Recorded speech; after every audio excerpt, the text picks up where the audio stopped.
Livro de Romanos, capítulo 8. Espero que esse seja um momento proveitoso e agradável, que você possa meditar na palavra de Deus. Deus abençoe você e sua família. Tenha todos um maravilhoso, grato, feliz dia na presença do Senhor. Vamos lá? Romanos capítulo 8.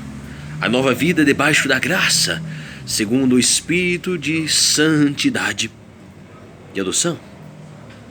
Portanto, agora, nenhuma condenação há para os que estão em Cristo Jesus, que não andam segundo a carne, mas segundo o Espírito.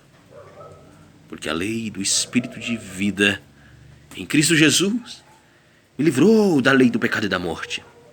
Porquanto, o que era impossível à lei, visto como estava enferma pela carne, Deus, enviando o seu Filho, em semelhança da carne do pecado, pelo pecado condenou o pecado na carne. Porque, para quê? A justiça da lei se cumprisse em nós, que não andamos segundo a carne, mas segundo o Espírito. Porque os que são segundo a carne inclinam-se para as coisas da carne, mas os que são segundo o Espírito, para as coisas do Espírito. Porque a inclinação da carne é morte, mas a inclinação do Espírito é vida e paz. Vida e paz. Porquanto a inclinação da carne é inimizade contra Deus, pois não é sujeita à lei de Deus, nem em verdade o pode ser.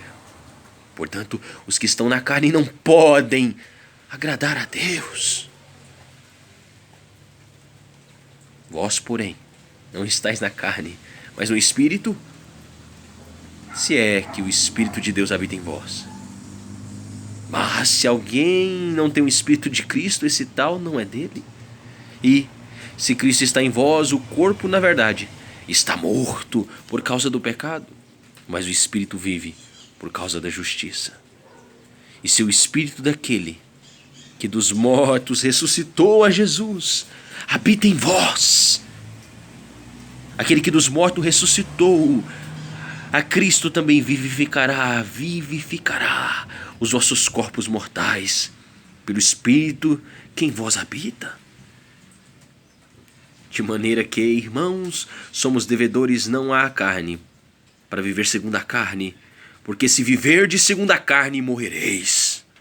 Mas se pelo Espírito mortificardes as obras do corpo, vivereis. Porque todos os que são guiados pelo Espírito de Deus, esses são filhos de Deus. Porque não recebestes o espírito de escravidão para outra vez estardes em temor, mas recebestes o espírito de adoção de filhos, pelo qual clamamos Abba, Pai. Abba, Pai. Abba, Pai. O mesmo Espírito testifica com o nosso espírito que somos filhos de Deus, e se nós somos filhos, somos logo herdeiros também, herdeiros de Deus e co-herdeiros de Cristo, se é certo que com Ele padecemos, para que também com Ele sejamos glorificados. As primícias do Espírito, esperança, intercessão, eleição. Porque para mim tenho por certo que as aflições deste tempo presente não são para comparar com a glória que em nós há de ser revelada. Porque a ardente expectação da criatura espera a manifestação dos filhos de Deus. Porque a criação ficou sujeita à vaidade, não por sua vontade, mas por causa do que a sujeitou, na esperança de que também a mesma criatura será libertada da servidão da corrupção, para a liberdade da glória dos filhos de Deus. Porque sabemos que toda a criação geme e está juntamente com dores de parto até agora.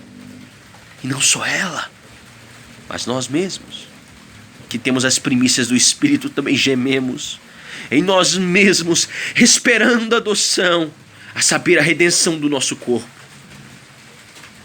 Porque em esperança somos salvos.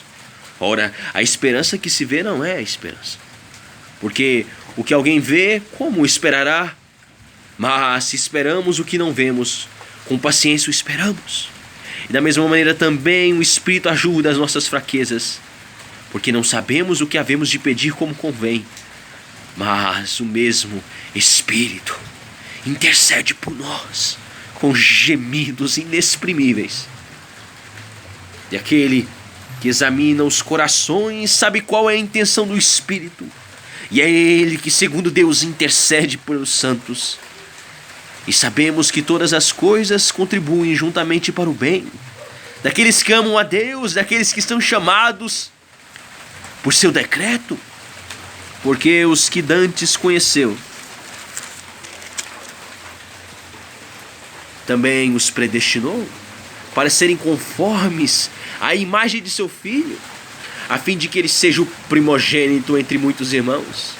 E aos que predestinou, a estes também chamou. E aos que chamou, a estes também justificou. E aos que justificou, a estes também glorificou. Canto de vitória, Deus é por nós. Que diremos, pois, a estas coisas? Se Deus é por nós, quem será contra nós?